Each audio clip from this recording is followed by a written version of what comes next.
नमस्कार दोस्तों, आज मैं आपको गरुड़ पुराण की उस गूढ़ रहस्य के बारे में बताने जा रहा हूँ जिसे जानना प्रत्येक मनुष्य के लिए अत्यंत आवश्यक है। ये कहानी है मृत्यु के बाद के उन 13 दिनों की जब आत्मा इस लोक और परलोक के बीच संक्रमण काल से गुजरती है। गरुड़ पुराण केवल एक धार्मिक ग्रंथ नहीं है, ये जीवन और मृत्यु के बीच के उस अज्ञात क्षेत्र का मार्गदर्शक है जिससे हम सभी को एक दिन गुजरना है। भगवान विष्णु ने स्वयं अपने वाहन गरुड़ को ये ज्ञान दिया था और यही ज्ञान आज मैं आपके सामने प्रस्तुत कर रहा हूँ। काशी की पावन भूमि पर जहाँ भगवान शिव स्वयं विराजमान है, वहाँ एक महान ब्राह्मण रहते थे, पंडित राम प्रसाद। उनका पूरा जीवन धर्म और सत्य के मार्ग पर चला। उन्होंने वेदों का अध्ययन किया, शास्त्रों का मनन किया और अपना जीवन भगवान की सेवा में समर्पित कर दिया। उनके पुत्र का नाम था विजय और पौत्र का नाम था अर्जुन। जब पंडित जी के प्राण पखेरु उड़ने का समय आया तो क्या हुआ? एक दिन प्रातःकाल जब सूर्यदेव अभी अभी उदय हो रहे थे, पंडित जी ने अपने परिवार को पास बुलाया। उन्होंने कहा, पुत्र विजय, मेरे जाने का समय आ गया है। तुम धर्म का पालन करना, गरीबों की सेवा करना और सदैव सत्य के मार्ग पर चलना। फिर उन्होंने अपने पोते अर्जुन को आशीर्वाद दिया और भगवान राम का नाम लेते हुए अपने प्राण त्याग दिए। प्राण त्याग आने के बाद प्रथम दिवस में क्या हुआ? अब ध्यान से सुनिए, क्या होता है जब शरीर चिता पर रखा जाता है। विजय ने अपने पिता के शव को गंगा में स्नान कराया। गंगा जल से स्नान करना अत्यंत पुण्यकारी माना जाता है। फिर शव को नए वस्त्रों में सजाया गया और चंदन का लेप लगाया गया। चिता पर शव को रखा गया। चारों ओर लकड़ियां सजाई गई। वैदिक मंत्रों का उच्चारण शुरू हुआ। पंडित जी बोल रहे थे, भूर्भुवः स्व तत्सवितुर्वरेण्यम भर्गो देवस्य धीमहि धियो यो नः प्रचोदयात्। ये गायत्री मंत्र है जो सभी मंत्रों का राजा माना जाता है। विजय ने अपने हाथों से अग्नि प्रज्वलित की। जैसे ही लपटें उठी, कुछ अद्भुत हुआ। पंडित राम प्रसाद की आत्मा ने अपने शरीर को छोड़ दिया। लेकिन ये समझ लीजिए कि आत्मा तुरंत परलोक नहीं चली जाती। गरुड़ पुराण में स्पष्ट कहा गया है कि आत्मा को पृथ्वी पर 13 दिन रहना होता है। अब सवाल उठता है, क्यों 13 दिन रहना होता है? ये प्रकृति का नियम है। जैसे एक बच्चा माँ के गर्भ में 9 महीने रहता है, वैसे ही आत्मा को नया सूक्ष्म शरीर प्राप्त करने में 13 दिन लगते हैं।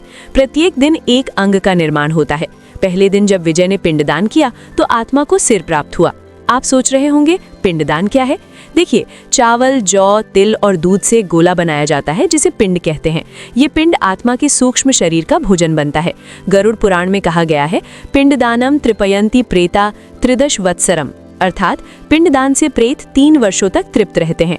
आत्मा अब अपने शरीर के ऊपर मंडरा रही थी। वो अपने परिवार को देख सकती थी, उनकी बातें सुन सकती थी, लेकिन उनसे संवाद नहीं कर सकती थी।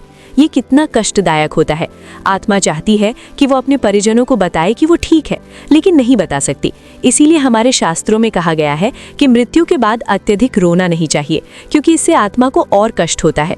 अब दूसरे दिवस, प्रेत योनि का आरंभ। दूसरे दिन की सुबह जब सूरज निकला तो आत्मा को अपनी नई स्थिति का पूरा एहसास हुआ। वो अब प्रेत योनि में थी। प्रेत शब्द सुनकर भयभीत मत होइए। प्रेत का अर्थ है प्र यानी पूर्व और इत यानी गया हुआ, अर्थात जो पहले चला गया है वो प्रेत है। ये कोई भूत प्रेत की बात नहीं है, बल्कि एक वैज्ञानिक सत्य है। आत्मा का आकार कितना होता है? गरुड़ पुराण में कहा गया है, अंगुष्ठ मात्र पुरुषोत्तर आत्मा, यानी आत्मा अंगूठे के बराबर होती है। ये सूक्ष्म शरीर अदृश्य होता है, लेकिन इसमें सभी इंद्रियां मौजूद होती हैं। दूसरे दिन विजय ने फिर पिंडदान किया। इस बार आत्मा को गर्दन और कंधे प्राप्त हुए। ये समझना बहुत जरूरी है कि ये केवल एक कर्मकांड नहीं है, ये एक वैज्ञानिक प्रक्रिया है जिसके द्वारा आत्मा अपना नया शरीर प्राप्त करती है। इस दिन आत्मा को यमदूतों की उपस्थिति का अनुभव हुआ। अब आप पूछेंगे, यमदूत कौन होते हैं? यमराज न्याय के देवता हैं। उनके दूत आत्मा को यमलोक ले जाने के लिए आते हैं, लेकिन गरुड़ पुराण में स्पष्ट है कि 13वें दिन तक वे केवल प्रतीक्षा करते हैं। आत्मा ने अपने घर के चारों ओर चक्कर लगाए। वो उस कमरे में गई जहां वो रोज पूजा करती थी। पूजा घर में उसकी प्रिय भगवान की मूर्ति रखी थी। उसने वहां वर्षों तक भक्ति की थी, मंत्र जपे थे, आरती की थी। अब वो केवल देख सकती थी, लेकिन पूजा नहीं कर सकती थी। फिर वो अपने पोते के कमरे में गई। कितनी बार उसने यहाँ बैठकर अर्जुन को रामायण की कहानियां सुनाई थी, महाभारत के युद्ध के बारे में बता रहा था। अब छोटा अर्जुन रो रहा था, अपने दादाजी को याद कर रहा था। आत्मा का मन व्याकुल हो गया, लेकिन वो कुछ नहीं कर सकती थी। तीसरा दिन आया। ये दिन बहुत महत्वपूर्ण है। गरुड़ पुराण में कहा गया है कि तीसरे दिन आत्मा को अपने सभी कर्मों की स्मृति आने लगती है। ये ठीक वैसे ही है जैसे परीक्षा के समय हमें सब कुछ याद आ जाता है। आत्मा के सामने उसके पूरे जीवन के कर्म प्रकट होने लगे। चित्रगुप्त, जो यमराज के लेखक हैं, उन्होंने प्रत्येक कर्म का हिसाब रखा हुआ था। हमारे शास्त्रों में कहा गया है, अवश्यमेव भोक्तव्यम कृतम कर्म शुभाशुभम। अर्थात अच्छे या बुरे जो भी कर्म किए हैं उनका फल अवश्य भोगना पड़ता है। एक बार उसने गरीब ब्राह्मण को भोजन कराया था। वो दृश्य उसके सामने आया। उस ब्राह्मण के चेहरे पर जो प्रसन्नता थी वो पुण्य बनकर आत्मा के साथ थी। फिर एक और घटना याद आई। एक बार क्रोध में उसने किसी को कठोर शब्द कह दिए थे। वो पाप भी उसके साथ था। तीसरे दिन विजय ने पिंडदान किया और आत्मा को हृदय प्राप्त हुआ। हृदय का मिलना बहुत महत्वपूर्ण है। हृदय में ही भावनाएं रहती हैं, संवेदनाएं रहती हैं। अब आत्मा अपने परिवार की पीड़ा को और गहराई से महसूस कर सकती थी। इस दिन घर में श्राद्ध किया गया, ब्राह्मणों को बुलाया गया, उन्हें भोजन कराया गया। आप जानते हैं ब्राह्मण भोजन का क्या महत्व है? गरुड़ पुराण में कहा गया है, ब्राह्मणों भगवान साक्षात, अर्थात ब्राह्मण साक्षात भगवान है। ब्राह्मण को भोजन कराना मतलब भगवान को भोजन कराना। जब ब्राह्मणों ने भोजन किया तो उस भोजन की सुगंध, उसका सार सूक्ष्म रूप में आत्मा को प्राप्त हुआ। आत्मा तृप्त हुई। ये कोई कल्पना नहीं है, ये वैज्ञानिक सत्य है। ऊर्जा का रूपांतरण होता है। चौथे दिन आत्मा को अपनी स्थिति की पीड़ा का गहरा अनुभव हुआ। वो ना तो पूरी तरह जीवित थी और ना ही पूरी तरह मृत। ये अवस्था कितनी कष्टदायक होती है, इसे शब्दों में बयान नहीं किया जा सकता। आत्मा अपनी पत्नी को देख रही थी। वो रो रही थी, व्याकुल थी। आत्मा उसे समझाना चाहती थी कि मृत्यु तो इस शरीर की हुई है, आत्मा तो अमर है, लेकिन नहीं बता सकती थी। गीता में भगवान कृष्ण ने कहा है, न जायते म्रियते कदाचिन, अर्थात आत्मा ना जन्म लेती है और ना मरती है। लेकिन ये सत्य समझना कठिन है। चौथे दिन का पिंडदान हुआ और आत्मा को पीठ प्राप्त हुई। अब उसका सूक्ष्म शरीर और अधिक पूर्ण हो रहा था। यमदूत और करीब आ रहे थे। वे कह रहे थे, जल्द ही तुम्हें हमारे साथ चलना होगा। लेकिन यमदूत भी नियमों से बंधे हैं। वे 13वें दिन से पहले आत्मा को नहीं ले जा सकते। ये ईश्वर का नियम है, प्रकृति का नियम है। इन 13 दिनों में परिवार जो धार्मिक कृत्य करता है वे आत्मा के लिए बल बनते हैं। आत्मा ने अपने जीवन के उन क्षणों को याद किया जब उसने पुण्य कर्म किए थे। एक बार गर्मी की दोपहर में उसने रास्ते में एक प्याऊ बनवाई थी। कितने लोगों ने वहां से पानी पिया होगा। वो पुण्य अब उसके साथ था। एक बार उसने एक मंदिर में घंटा चढ़ाया था। वो पुण्य भी साथ था। गरुड़ पुराण में कहा गया कि जीवन में किए गए छोटे छोटे पुण्य भी मृत्यु के बाद बहुत काम आते हैं। इसीलिए हमें सदैव दान करना चाहिए, पुण्य कर्म करने चाहिए। 5वां दिन आया। इस दिन आत्मा को यमलोक के मार्ग की पहली झलक मिली। अब मैं आपको यमलोक के मार्ग के बारे में बताता हूँ, जैसा कि गरुड़ पुराण में वर्णित है। यमलोक का मार्ग अत्यंत कठिन है। उसमें 86,000 योजन की दूरी है। एक योजन लगभग 13 किलोमीटर के बराबर होता है। कल्पना कीजिए कितनी लंबी यात्रा है। इस मार्ग में अत्यधिक गर्मी है, कभी अत्यधिक ठंड, कहीं कांटों का जंगल है तो कहीं आग की लपटें। लेकिन ध्यान रखिए, ये मार्ग केवल पापी आत्माओं के लिए कठिन होता है। जिन्होंने जीवन में पुण्य किए हैं उनके लिए ये मार्ग सरल हो जाता है। जहाँ पापी को आग दिखती है वहाँ पुण्यात्मा को शीतल छाया मिलती है। 5वें दिन का पिंडदान हुआ और आत्मा को नाभि प्राप्त हुई। नाभि का महत्व बहुत है। हमारे शरीर में 72,000 नाड़ियां हैं और सभी नाभि से जुड़ी हैं। नाभि ऊर्जा का केंद्र है। इस दिन घर में विशेष हवन किया गया। अग्नि में घी, तिल, चावल की आहुतियां दी गईं। हर आहुति के साथ मंत्र बोला गया, स्वाहा। जानते हैं स्वाहा का अर्थ क्या है? स्व प्लस आहा, यानी अपना आहार। हम अग्नि को अपना आहार अर्पित कर रहे हैं और वो ऊर्जा आत्मा तक पहुंच रही है। आत्मा ने देखा कि उसके पोते अर्जुन ने उसकी तस्वीर के सामने एक दीपक जलाया। बच्चे का प्रेम कितना निर्मल होता है। उसमें कोई स्वार्थ नहीं, केवल श्रद्धा है। ये श्रद्धा ही आत्मा के लिए सबसे बड़ी ताकत बन रही थी। 6ठे दिन कुछ विशेष हुआ। आत्मा के सामने उसके पूरे जीवन की स्मृतियां एक साथ आने लगी। बचपन से लेकर मृत्यु तक सभी घटनाएं, सभी अनुभव। आत्मा ने देखा वो छोटा बच्चा है अपनी माँ की गोद में। माँ उसे दूध पिला रही है, लोरी गा रही है। फिर दृश्य बदला। वो स्कूल जा रहा है, वेदों का अध्ययन कर रहा है, गुरुजी उसे मंत्र सिखा रहे हैं। फिर युवावस्था के दृश्य आए। विवाह का मंडप सजा हुआ है। अग्नि के सामने 7 फेरे ले रहा है, पत्नी साथ है। कितना सुंदर था वो समय। फिर गृहस्थ जीवन शुरू हुआ। बच्चों का जन्म हुआ, उन्हें पालना, उनकी शिक्षा, उनका विवाह, सब कुछ याद आ रहा था। 6ठे दिन का पिंडदान हुआ और आत्मा को कमर प्राप्त हुई। अब आत्मा का शरीर आधे से अधिक पूर्ण हो चुका था। गरुड़ पुराण में कहा गया है कि 6ठे दिन तक आत्मा अपने पिछले जीवन से काफी हद तक मुक्त हो जाती है। इस दिन आत्मा ने अपने उन सभी कर्मों को देखा जो उसने जीवन भर किए थे। अच्छे कर्म सफेद प्रकाश के रूप में दिख रहे थे, बुरे कर्म काली छाया के रूप में। गरुड़ पुराण में ये स्पष्ट कहा गया है, शुभाशुभ फलम कर्म, हर कर्म का फल मिलता है। 7वां दिन, ये 13 दिनों का मध्य बिंदु था। ये दिन अत्यंत महत्वपूर्ण है। इस दिन आत्मा में एक बड़ा परिवर्तन होता है। वो भौतिक संसार से पूरी तरह अलग हो जाती है। 7वें दिन विजय ने विशेष रूप से बड़ा श्राद्ध किया। कई ब्राह्मणों को बुलाया गया। उन्हें सत्तू, फल, मिठाई और पूर्ण भोजन कराया गया। दान में वस्त्र, जूते, छाता और अन्य आवश्यक वस्तुएं दी गईं। पिंडदान से आत्मा को जांघें प्राप्त हुईं। अब वो आत्मा अपने सूक्ष्म शरीर में खड़ी हो सकती है। ये एक महत्वपूर्ण पड़ाव था। गरुड़ पुराण में 7वें दिन के बारे में विशेष उल्लेख है। कहा गया है कि इस दिन आत्मा को ये समझ आ जाता है कि उसे अब आगे बढ़ना है। पीछे मुड़कर देखने से कोई लाभ नहीं है। इस दिन आत्मा ने अपने जीवन के सभी रिश्तों का मूल्यांकन किया। पत्नी के साथ बिताए वर्ष, बच्चों का पालन पोषण, मित्रों के साथ समय, सब कुछ अब अतीत बन गया था। लेकिन इन रिश्तों से जो प्रेम, सेवा और त्याग सीखा था, वो आत्मा के साथ था। गरुड़ पुराण में एक सुंदर श्लोक है, धर्मादन्यत्र किन रक्षते, धर्मो रक्षति रक्षितः। अर्थात धर्म के अलावा और क्या बचाएगा। जिसने धर्म की रक्षा की, धर्म उसकी रक्षा करता है। 8वां दिन आया। इस दिन आत्मा को सबसे कठिन परीक्षा से गुजरना पड़ा, धैर्य की परीक्षा। यमदूत बार बार कह रहे थे, चलो अब चलने का समय हो गया। लेकिन नियम तो नियम है, 13 दिन पूरे होने चाहिए। 8वें दिन का पिंडदान हुआ और आत्मा को घुटने प्राप्त हुए। अब वो चल सकती थी, दौड़ सकती थी। उसका सूक्ष्म शरीर लगभग पूर्ण हो चुका था।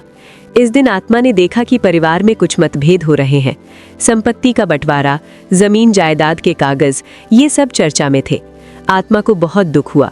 वो चाहती थी कि परिवार को समझाए कि ये सब नश्वर है, आज है कल नहीं, लेकिन नहीं बता सकती थी। गरुड़ पुराण में इस बारे में एक महत्वपूर्ण बात कही गई है। जब मनुष्य जीवित रहता है तब परिवार उसका सम्मान करता है, प्रेम करता है, लेकिन मृत्यु के बाद वही परिवार संपत्ति के बंटवारे में लग जाता है। ये कटु सत्य है, लेकिन यही जीवन है। इस दिन विजय ने एक कार्य किया जो बहुत पुण्यदायक था। उसने अपने पिता के नाम पर एक कुआं खुदवाना शुरू किया। पानी का दान सबसे बड़ा दान माना जाता है। गर्मी में जब कोई प्यासा उस कुएं से पानी पिएगा तो वो पुण्य पंडित रामप्रसाद की आत्मा को मिलेगा। 9वें दिन आत्मा को एक गहरी आध्यात्मिक जागृति हुई। वो अब पूरी तरह समझ गई थी कि जीवन और मृत्यु एक ही सिक्के के दो पहलू हैं। ना तो जीवन स्थायी है, ना मृत्यु अंत है। ये एक निरंतर चक्र है। 9वें दिन का पिंडदान हुआ और आत्मा को पिंडलियां प्राप्त हुईं। अब वो पूरी तरह चल फिर सकती थी। उसका सूक्ष्म शरीर मजबूत हो गया था। इस दिन घर में गीता का पाठ हुआ। पंडित जी गीता के श्लोक पढ़ रहे थे। वासांसी जीर्णानि यथा विहाय, नवार्णानि गृह्णाति नरोपराणि, तथा शरीराणि विहाय जीर्णानि, संयाति नवार्णानि देहि। अर्थात जैसे मनुष्य पुराने वस्त्रों को त्याग कर नए वस्त्र धारण करता है, वैसे ही आत्मा पुराने शरीर को त्याग कर नया शरीर धारण करती है। कितना सुंदर उदाहरण है। आत्मा को अब समझ आ गया था कि ये शरीर तो केवल एक माध्यम था, एक साधन था। असली तो वो है जो इस शरीर में निवास कर रही थी।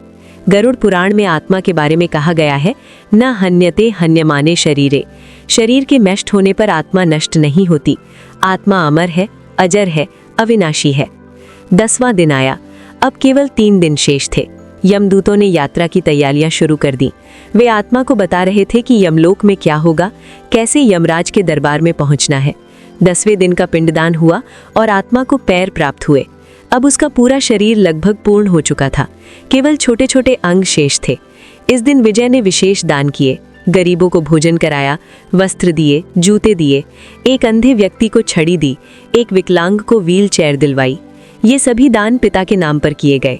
गरुड़ पुराण में कहा गया है कि मृतक के नाम पर किया गया दान सीधे आत्मा को प्राप्त होता है।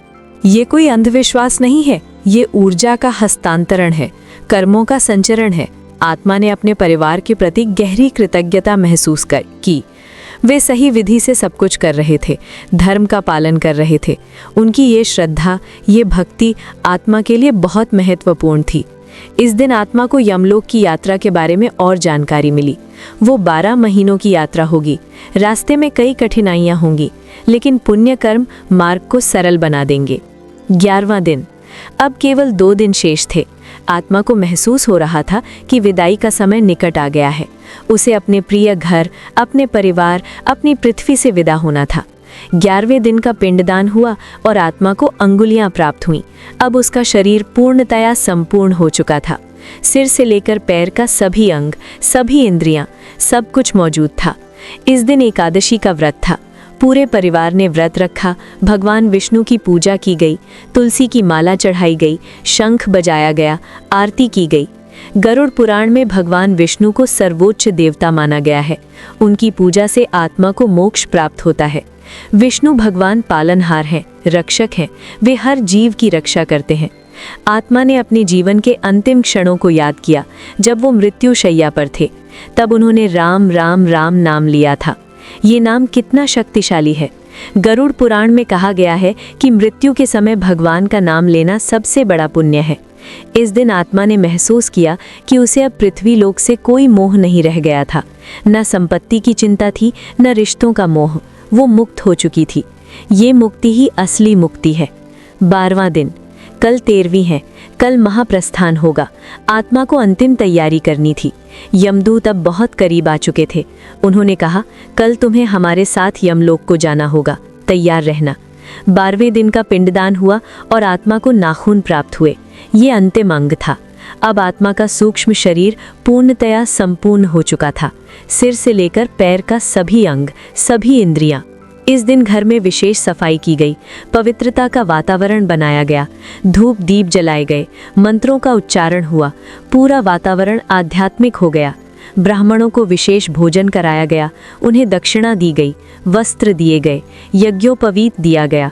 ये सभी चीज़ें अत्यंत पवित्र मानी जाती हैं। गरुड़ पुराण में 12वें दिन के दान का विशेष महत्व बताया गया है। ये दान आत्मा के लिए अंतिम बल बनता है। यमलोक की यात्रा में ये दान काम आता है। आत्मा ने अपने घर का अंतिम चक्कर लगाया। वो पूजा घर में गई, भगवान की मूर्ति के सामने खड़ी हो गई। कितनी बार यहाँ आरती की थी, पूजा की थी, प्रार्थना की थी। अब ये सब समाप्त हो रहा था। फिर वो अपने शयन कक्ष में गई। वो बिस्तर जहाँ वो सोते थे, वो अलमारी जहाँ उनके कपड़े रखे थे, वो मेज़ जहाँ वो पढ़ते थे, सब कुछ यादों से भरा हुआ। अंततः 13वां दिन आ गया। ये वो दिन था जिसका आत्मा इंतजार कर रही थी। महाप्रस्थान का दिन, यमलोक की यात्रा का दिन। सुबह से ही घर में विशेष कर्मकांड शुरू हो गए। 13वीं के संस्कार अत्यंत महत्वपूर्ण होते हैं। विजय ने पहले स्नान किया, फिर पूजा घर में जाकर भगवान से प्रार्थना की। 13वें दिन का पिंडदान किया गया। इस पिंडदान से आत्मा को त्वचा और रोम प्राप्त हुए। अब आत्मा का शरीर संपूर्णतया तैयार हो चुका था। फिर सपिंडीकरण संस्कार हुआ। ये अत्यंत महत्वपूर्ण संस्कार है। इसमें मृतक के 3 पिंड बनाए जाते हैं और पितरों के 2 पिंडों के साथ मिलाए जाते हैं। ये प्रतीक है कि मृतक अब पितरों के साथ जुड़ गया है। विजय ने अपने पिता के 3 पिंड बनाए, एक पिंड पिता का, एक पिंड दादा का और एक पिंड परदादा का। फिर उन्होंने इन 5 पिंडों को एक साथ मिला दिया। ये कर्म दर्शाता है कि 3 पीढ़ियां एक साथ हो गईं। इस संस्कार के साथ ही आत्मा को अपने पूर्वजों से मिलने की शक्ति प्राप्त हुई। वो अब अकेली नहीं थी, उसके साथ उसके पिता थे, दादा थे, परदादा थे। फिर गाय का दान किया गया। गरुड़ पुराण में वैतरणी नदी का उल्लेख है। ये नदी यमलोक के मार्ग में आती है।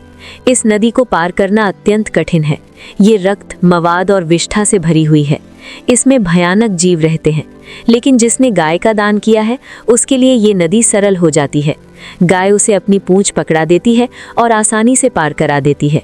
ये कोई कल्पना नहीं है, ये हमारे शास्त्रों का ज्ञान है। ब्राह्मणों को भोजन कराया गया। ये भोजन विशेष रूप से तैयार किया गया था। शुद्ध घी, शुद्ध दूध, शुद्ध अनाज से बना भोजन। 13 ब्राह्मणों को भोजन कराया गया, एक एक ब्राह्मण प्रत्येक दिन के लिए। दोपहर का समय हुआ। यमदूत आत्मा के पास आए। उन्होंने कहा, अब समय आ गया है। तुम्हारे परिवार ने सभी आवश्यक कर्मकांड पूर्ण कर दिए हैं। तुम्हारा सूक्ष्म शरीर तैयार हो चुका है। अब चलना होगा। आत्मा ने अंतिम बार अपने परिवार को देखा। विजय, उसकी पत्नी, छोटा अर्जुन और अन्य सभी परिजन सभी एक साथ बैठे थे। वे प्रार्थना कर रहे थे, मंत्र जप रहे थे। आत्मा ने मन ही मन उन सबको आशीर्वाद दिया। फिर यात्रा शुरू हुई। यमदूतों के साथ आत्मा ने पृथ्वीलोक से विदा ली। ये यात्रा लंबी थी, कठिन थी, लेकिन आत्मा निर्भय थी। गरुड़ पुराण में यमलोक के मार्ग का विस्तृत वर्णन है। रास्ते में 16 नरक हैं। तामिश्र, अंधतामिश्र, रौरव, महारौरव, कुंभीपाक, कालसूत्र, असीपत्र वन, सूकर मुख, अंधक कूप, कृमि भोजन, संदंश, तप्त सुरमि, वज्रकंटक, शालमली, वैतरणी, पुयोधा और प्राणरोध। लेकिन आत्मा को इन नरकों में नहीं जाना पड़ा, क्योंकि उसने जीवन में पाप नहीं किए थे। जहाँ जहाँ उसने पुण्य किए थे वहाँ वहाँ उसे सुविधा मिल रही थी। रास्ते में जहाँ अत्यधिक गर्मी थी वहाँ उसने पाया कि छाया है। ये उस दान का फल था जो उसने जीवन में किया था, वृक्षारोपण का दान। जहाँ प्यास लग रही थी वहाँ जल मिल गया। ये उस प्याऊ का फल था जो उसने बनवाई थी। जहाँ कांटे थी वहाँ रास्ता साफ मिला। ये उस जूते के दान का फल था। जहाँ भयानक जीव थे वहाँ सुरक्षा मिली। ये उन सभी पुण्य कर्मों का फल था जो उसने किए थे। 12 महीनों की यात्रा के बाद आत्मा यमलोक पहुंची। वहाँ यमराज का विशाल दरबार था। यमराज सिंहासन पर विराजमान थे। उनके दाहिनी ओर चित्रगुप्त बैठे थे, जिनके हाथ में एक विशाल पुस्तक थी, कर्मों की पुस्तक। चित्रगुप्त ने पुस्तक खोली। उसमें पंडित रामप्रसाद के जीवन के सभी कर्म लिखे हुए थे। छोटे से छोटा कर्म, बड़े से बड़ा कर्म, सब कुछ दर्ज था। चित्रगुप्त ने पढ़ना शुरू किया।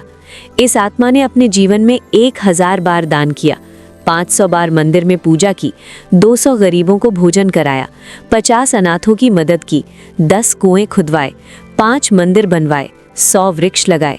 फिर पाप कर्मों की गणना हुई। 3 बार झूठ बोला, 2 बार किसी को कठोर शब्द कहे, 1 बार क्रोध में किसी को दुख पहुंचाया। यमराज ने दोनों पलड़ों को तोला। पुण्य कर्मों का पलड़ा बहुत भारी था, पाप कर्म नगण्य थे। यमराज ने आत्मा से कहा, हे आत्मा, तुमने अपने जीवन में धर्म का पालन किया है, तुमने सत्य का मार्ग अपनाया है, तुमने दान किए हैं, पुण्य किए हैं, भगवान की भक्ति की है। तुम्हारे पुत्र ने भी सही विधि से तुम्हारा श्राद्ध किया है, 13वीं के सभी कर्मकांड पूर्ण किए हैं। इसलिए यमराज ने आगे कहा, तुम पितरों में जाओगे, वहां तुम अपने पूर्वजों के साथ सुख से रहोगे। तुम्हारे पुण्य कर्मों के फल तुम वहां भोगोगे। जब तुम्हारे पुण्य समाप्त हो जाएंगे तब तुम पुनः पृथ्वी पर जन्म लोगे। तुम्हारा अगला जन्म एक धार्मिक परिवार में होगा। आत्मा को पितृलोक भेजा गया। वहां पहुंचकर उसने अपने पिता को दंत को देखा, दादा को देखा, परदादा को देखा। सभी ने उसका स्वागत किया। आओ बेटा आओ, तुमने अपना जीवन अच्छे से जिया, धर्म का पालन किया, अब यहाँ हमारे साथ रहो। पितृलोक एक सुंदर स्थान है। वहाँ कोई दुख नहीं है, कोई पीड़ा नहीं है, केवल शांति है, सुख है। आत्मा वहाँ अपने पुण्य कर्मों का फल भोगती है। गरुड़ पुराण में कहा गया है कि पितृलोक में आत्मा तब तक रहती है जब तक उसके पुण्य कर्म समाप्त नहीं हो जाते। फिर वो पुनः पृथ्वी पर जन्म लेती है। ये जन्म मृत्यु का चक्र तब तक चलता रहता है जब तक आत्मा मोक्ष प्राप्त नहीं कर लेती। उपदेश और निष्कर्ष। प्रिय श्रोताओं, ये थी पंडित रामप्रसाद की आत्मा की कहानी। लेकिन ये केवल एक कहानी नहीं है, ये हम सभी की कहानी है। एक दिन हम सभी को इस यात्रा से गुजरना होगा। गरुड़ पुराण हमें क्या सिखाता है? वो सिखाता है कि जीवन नश्वर है, लेकिन आत्मा अमर है। शरीर तो केवल एक वस्त्र है जिसे आत्मा पहनती है और उतार देती है। असली हम तो वो चेतना है जो इस शरीर में निवास करती है। गरुड़ पुराण ये भी सिखाता है कि हमारे कर्म ही हमारे साथ जाते हैं, न धन, न संपत्ति, न रिश्ते, केवल कर्म। इसीलिए जीवन में पुण्य कर्म करने चाहिए, दान करना चाहिए, धर्म का पालन करना चाहिए। 13 दिनों का ये काल बहुत महत्वपूर्ण है। इस दौरान परिवार द्वारा किए गए श्राद्ध, पिंडदान और दान आत्मा के लिए बहुत महत्वपूर्ण होते हैं। ये कर्म आत्मा की यात्रा को सरल बनाते हैं, उसे शक्ति प्रदान करते हैं। प्रत्येक दिन का पिंडदान आत्मा के सूक्ष्म शरीर का एक अंग बनाता है। ये केवल एक परंपरा नहीं है, बल्कि एक वैज्ञानिक प्रक्रिया है। आत्मा को नए शरीर में यात्रा करनी होती है और ये शरीर इन्हीं 13 दिनों में बनता है। मृत्यु से भयभीत होने की आवश्यकता नहीं है। यदि हमने जीवन में सही कर्म किए हैं, धर्म का पालन किया है, तो मृत्यु के बाद की यात्रा सरल होगी। हमें किसी नर्क में नहीं जाना पड़ेगा, हम सीधे पितृलोक जाएंगे। लेकिन यदि हमने पाप किए हैं, अधर्म किया है, तो यात्रा कठिन होगी। हमें नरकों से गुजरना पड़ेगा, कष्ट सहने पड़ेंगे। इसीलिए जीवन में सावधान रहना चाहिए। हर कर्म सोच समझकर करना चाहिए। गरुड़ पुराण में एक बहुत सुंदर बात कही गई है, अहिंसा परमो धर्मः। अहिंसा सबसे बड़ा धर्म है। किसी को दुख मत पहुंचाओ, किसी का बुरा मत करो, सभी प्राणियों से प्रेम करो, सभी की सेवा करो। दान का बहुत महत्व है। जल का दान, अन्न का दान, वस्त्र का दान, शिक्षा का दान, ये सभी अत्यंत पुण्यदायक है। गाय का दान तो सबसे बड़ा दान माना जाता है। गरुड़ पुराण में कहा गया है कि गाय के दान से सभी पाप नष्ट हो जाते हैं। भगवान की भक्ति भी अत्यंत महत्वपूर्ण है। प्रतिदिन पूजा करनी चाहिए, भगवान का नाम लेना चाहिए। मृत्यु के समय जो भगवान का नाम लेता है वो सीधे स्वर्ग जाता है। हमारे पूर्वजों ने कितनी गहरी सोच से ये नियम बनाए थे। 13 दिनों की ये प्रक्रिया केवल एक परंपरा नहीं है, बल्कि एक गहरा विज्ञान है। ये आत्मा के संक्रमण का समय है, परिवर्तन का समय है। इसे सम्मान के साथ पूरा करना चाहिए। जब घर में किसी की मृत्यु हो तो परिवार को धैर्य रखना चाहिए। अत्यधिक रोना धोना नहीं चाहिए, क्योंकि इससे आत्मा को कष्ट होता है। आत्मा अपने परिवार को देख रही होती है, उनका दुख देख रही होती है। यदि परिवार शांत रहे, धर्म से सब कुछ करे, तो आत्मा को शांति मिलती है। श्राद्ध और तर्पण का बहुत महत्व है। केवल 13 दिनों में नहीं, बल्कि पूरे जीवन भर अपने पूर्वजों का तर्पण करना चाहिए। प्रत्येक अमावस्या को पितरों का श्राद्ध करना चाहिए। पितृपक्ष में विशेष रूप से श्राद्ध करना चाहिए। गरुड़ पुराण में ये भी कहा गया है कि पितरों की प्रसन्नता से घर में सुख समृद्धि आती है।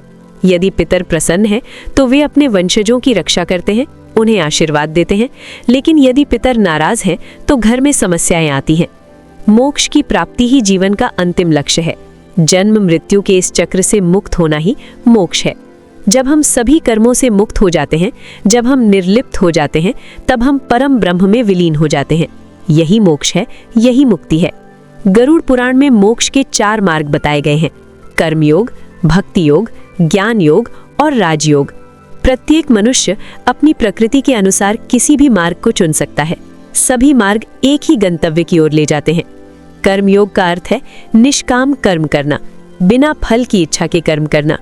गीता में भगवान कृष्ण ने कहा है, कर्मण्यावधिकारस्ते मा फलेषु कदाचन। तुम्हारा अधिकार केवल कर्म में है, फल में नहीं। भक्ति योग का अर्थ है भगवान के प्रति पूर्ण समर्पण, भगवान में पूर्ण विश्वास रखना, उनकी भक्ति करना, जैसे गोपियों ने कृष्ण की भक्ति की, मीरा ने की, तुलसीदास ने की। यही भक्ति योग है। ज्ञान योग का अर्थ है आत्मज्ञान प्राप्त करना, ये समझना कि मैं कौन हूँ, ये संसार क्या है, ईश्वर कौन है। शंकराचार्य जी ने ज्ञान योग का मार्ग अपनाया था। राजयोग का अर्थ है मन और इंद्रियों पर नियंत्रण, ध्यान और समाधि के माध्यम से मोक्ष प्राप्त करना। पतंजलि के योग सूत्र इसी राजयोग पर आधारित हैं। प्रिय श्रोताओं, जीवन का उद्देश्य केवल धन कमाना, संपत्ति जोड़ना नहीं है। जीवन का उद्देश्य आत्मा को शुद्ध करना है, मोक्ष प्राप्त करना है। हम सब इस पृथ्वी पर एक निश्चित समय के लिए आए हैं। ये समय हमें सार्थक तरीके से बिताना चाहिए। प्रत्येक दिन इस तरह जीना चाहिए जैसे ये हमारा अंतिम दिन हो। हमें नहीं पता कब हमारा समय आ जाए, इसीलिए जितना हो सके पुण्य कर्म करने चाहिए, दान करना चाहिए, भगवान की भक्ति करनी चाहिए। गरुड़ पुराण में एक सुंदर श्लोक है जो मैं आपको सुनाना चाहता हूँ। काल पचति भूतानि काल संहरते प्रजा, काल सुप्तेषु जागृति काल ही दुरतिक्रमः। अर्थात काल, समय सभी प्राणियों को पचा जाता है, काल ही सबका संहार करता है। काल सोते समय भी जागता रहता है। काल को पार करना अत्यंत कठिन है, इसीलिए समय का सदुपयोग करना चाहिए। जीवन में जो भी समय मिला है उसका उपयोग धर्म कर्मों में करना चाहिए, सेवा में करना चाहिए, भक्ति में करना चाहिए। 13 दिनों के इस काल में परिवार को कुछ नियमों का पालन करना चाहिए। शुद्धता बनाए रखनी चाहिए। घर में तामसिक भोजन नहीं बनाना चाहिए। प्याज, लहसुन, मांस, मदिरा इन सब से दूर रहना चाहिए। सात्विक भोजन करना चाहिए। सात्विक भोजन का अर्थ है शुद्ध, पवित्र, हल्का भोजन। फल, दूध, दही, घी, चावल, दाल ये सब सात्विक है। इन दिनों में परिवार के सदस्यों को सात्विक भोजन करना चाहिए। घर में मांगलिक कार्य नहीं करने चाहिए। विवाह, मुंडन, नामकरण जैसे संस्कार इन 13 दिनों में नहीं करने चाहिए। ये शोक का समय है। इस समय को धार्मिक कृत्यों में बिताना चाहिए। रोज पूजा करनी चाहिए। भगवान के सामने दीप जलाना चाहिए, धूप दीप करना चाहिए, मंत्रों का जाप करना चाहिए, गीता का पाठ करना चाहिए। इन सब से वातावरण शुद्ध होता है और आत्मा को शांति मिलती है। प्रतिदिन पिंडदान करना अत्यंत आवश्यक है। ये किसी भी स्थिति में नहीं छोड़ना चाहिए। पिंडदान से ही आत्मा का सूक्ष्म शरीर बनता है। यदि पिंडदान में कोई कमी रह जाती है तो आत्मा को कष्ट होता है। ब्राह्मण भोजन भी अत्यंत महत्वपूर्ण है। प्रतिदिन कम से कम एक ब्राह्मण को भोजन अवश्य कराना चाहिए। यदि संभव हो तो अधिक ब्राह्मणों को भोजन कराना चाहिए। ब्राह्मण भोजन से मृतक की आत्मा को तृप्ति मिलती है। दान का भी बहुत महत्व है। प्रतिदिन कुछ न कुछ दान अवश्य करना चाहिए। अन्नदान सबसे बड़ा दान माना जाता है। भूखे को खाना खिलाना, प्यासे को पानी पिलाना, ये सबसे बड़े पुण्य है। वस्त्रदान भी महत्वपूर्ण है। गरीबों को कपड़े देना, जूते देना, ये सब पुण्यकारी है। गरुड़ पुराण में कहा गया है कि जो वस्त्र दान करता है उसे यमलोक के मार्ग में कांटों से रक्षा मिलती है। शिक्षा का दान भी बहुत पुण्यदायक है। गरीब बच्चों की शिक्षा में मदद करना, पुस्तकें दान करना, ये सब अत्यंत पुण्य के कार्य हैं। ज्ञान का दान सबसे बड़ा दान माना जाता है। औषधि का दान भी महत्वपूर्ण है। बीमारों की सेवा करना, उन्हें दवाई देना, ये भी बहुत बड़ा पुण्य है। गरुड़ पुराण में कहा गया है कि जो रोगियों की सेवा करता है उसे स्वर्ग प्राप्त होता है। 13वें दिन के बाद भी आत्मा के लिए कार्य करते रहना चाहिए। महीने में, 6 महीने में, 1 साल में समय समय पर श्राद्ध करना चाहिए। ये केवल एक परंपरा नहीं है, बल्कि आत्मा की शांति के लिए आवश्यक है। पितृपक्ष में विशेष रूप से अपने पूर्वजों का श्राद्ध करना चाहिए। ये प्रत्येक वर्ष आश्विन मास में आता है। इन 16 दिनों में सभी पितरों का श्राद्ध किया जाता है। यह अत्यंत पवित्र समय होता है। गया जाकर पिंडदान करना भी अत्यंत पुण्यदायक माना जाता है। गया में फल्गु नदी के तट पर पिंडदान करने से 7 पीढ़ियों का उद्धार होता है। यदि संभव हो तो अवश्य गया जाना चाहिए। काशी में भी पिंडदान अत्यंत पुण्यदायक होता है। काशी को मोक्ष की नगरी कहा जाता है। भगवान शिव ने कहा है कि जो काशी में मरता है उसे मोक्ष मिल जाता है। काशी में मृत्यु होना सबसे बड़ा सौभाग्य माना जाता है। प्रिय श्रोताओं, गरुड़ पुराण केवल मृत्यु के बारे में नहीं बताता, ये जीवन जीने की कला भी सिखाता है। ये हमें बताता है कि कैसे जीना चाहिए, कैसे कर्म करने चाहिए, कैसे मोक्ष प्राप्त करना चाहिए। जीवन में सदैव सत्य बोलना चाहिए। झूठ बोलना सबसे बड़ा पाप है। एक झूठ बोलने से 1000 पापों का फल मिलता है। इसीलिए चाहे कुछ भी हो जाए, सत्य का साथ नहीं छोड़ना चाहिए। अहिंसा का पालन करना चाहिए। किसी भी प्राणी को दुख नहीं पहुंचाना चाहिए। मन, वचन और कर्म से किसी का अहित नहीं करना चाहिए। सभी प्राणियों में ईश्वर को देखना चाहिए। चोरी नहीं करनी चाहिए। दूसरे की वस्तु पर नजर नहीं रखनी चाहिए। अपने कर्म से ही जीविका चलानी चाहिए। ईमानदारी से कमाया हुआ धन ही सच्चा धन है। व्यभिचार से दूर रहना चाहिए। व्यभिचार से दूर रहना चाहिए। अपनी पत्नी या पति के प्रति वफादार रहना चाहिए। पर स्त्रियां पर पुरुष की ओर देखना भी पाप है। गृहस्थ जीवन में पवित्रता बनाए रखनी चाहिए। मादक पदार्थों से दूर रहना चाहिए। मदिरा, ड्रग्स, ये सब तामसिक है। इनसे बुद्धि नष्ट होती है, विवेक नष्ट होता है। एक सच्चे साधक को इन सब से दूर रहना चाहिए। क्रोध पर नियंत्रण रखना चाहिए। क्रोध मनुष्य का सबसे बड़ा शत्रु है। क्रोध में मनुष्य अपना विवेक खो देता है। गीता में कहा गया है, क्रोधाद भवति सम्मोहा। क्रोध से मोह उत्पन्न होता है। लोभ से बचना चाहिए। अधिक धन की लालसा रखना लोभ है। संतोष करना चाहिए। जो मिला है उसमें संतुष्ट रहना चाहिए। लोभ मनुष्य को कभी शांति नहीं देता। मोह को त्यागना चाहिए। संसार की वस्तुओं से मोह रखना दुख का कारण है। सब कुछ नश्वर है, ये समझना चाहिए। केवल ईश्वर ही स्थायी है, बाकी सब परिवर्तनशील है। अहंकार सबसे बड़ा शत्रु है। मैं बड़ा हूँ, मैं श्रेष्ठ हूँ, ये भाव अहंकार है। विनम्र रहना चाहिए। सभी के प्रति सम्मान का भाव रखना चाहिए। अहंकार मनुष्य के पतन का कारण बनता है। ईर्ष्या से बचना चाहिए। दूसरों की सफलता देखकर जलना नहीं चाहिए। सभी का भला चाहना चाहिए। ईर्ष्या मनुष्य के हृदय को जहर से भर देती है। माता पिता की सेवा सबसे बड़ा धर्म है। वे ही हमारे प्रथम गुरु हैं, प्रथम देवता हैं। उनकी सेवा में कोई कमी नहीं रखनी चाहिए। उनके बुढ़ापे में उनका साथ देना चाहिए।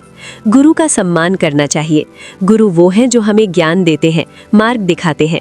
गुरुर ब्रह्मा गुरुर विष्णु गुरुर देवो महेश्वरा। गुरु ही ब्रह्मा, विष्णु और महेश हैं। बड़ों का आदर करना चाहिए। छोटों से प्रेम करना चाहिए। समाज में सभी के साथ मधुर व्यवहार रखना चाहिए। यही सच्चा धर्म है। पर्यावरण की रक्षा करनी चाहिए। वृक्ष लगाने चाहिए। जल संरक्षण करना चाहिए। प्रकृति हमारी माता है, उसका सम्मान करना चाहिए। प्रकृति के साथ छेड़छाड़ करना पाप है। पशु पक्षियों के प्रति दयालु होना चाहिए। उन्हें भोजन पानी देना चाहिए। गाय को रोटी खिलाना, कुत्ते को खाना देना, पक्षियों को दाना डालना, ये सब पुण्य के कार्य हैं। समाज सेवा करनी चाहिए। गरीबों की मदद करनी चाहिए।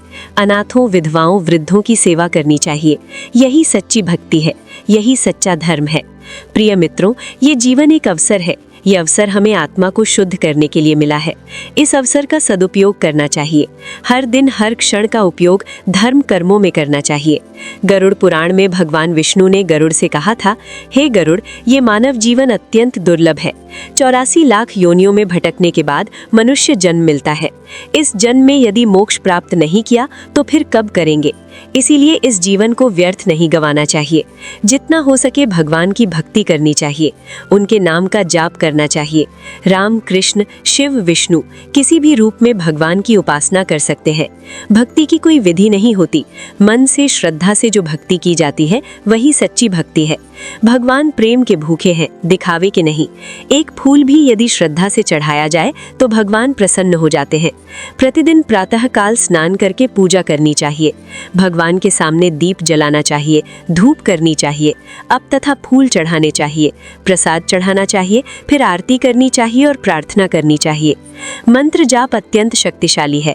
गायत्री मंत्र, महामृत्युंजय मंत्र, हनुमान चालीसा, इनका नियमित पाठ करना चाहिए। मंत्रों में अद्भुत शक्ति होती है। ध्यान करना भी बहुत महत्वपूर्ण है। प्रतिदिन कुछ समय शांत बैठकर ध्यान करना चाहिए। आंखें बंद करके भगवान का ध्यान करना चाहिए। इससे मन शांत होता है, बुद्धि तेज होती है। अब मैं अपनी बात समाप्त करता हूँ। आज मैंने आपको गरुड़ पुराण के अनुसार मृत्यु के बाद के 13 दिनों की यात्रा के बारे में बताया। ये यात्रा प्रत्येक आत्मा को करनी होती है। ये प्रकृति का नियम है, ईश्वर का नियम है।